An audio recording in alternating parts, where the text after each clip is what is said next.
BJP పొత్తుతోనే నడిచే పరిస్థితులు చూస్తున్నాం. బీజేపీతో విభేదించినటువంటి ప్రాంతీయ పార్టీలు ఏ విధంగా ఇబ్బందులు పడుతున్నాయో దేశంలో రాజకీయ పరిణామాలే కళ్ళ ముందు ఉన్నాయన్నమాట.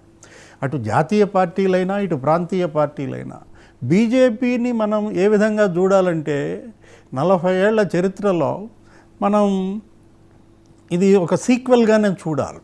ఏది ఇప్పుడు మోడీ ప్రభుత్వం విషయానికి వచ్చేసరికి మోడీ 1.0 చూసాం, ఒక తీరులో సాగింది. అదే మోడీ 2.0కి వచ్చేసరికి ఇక అది పీక్ వెళ్ళిపోయింది.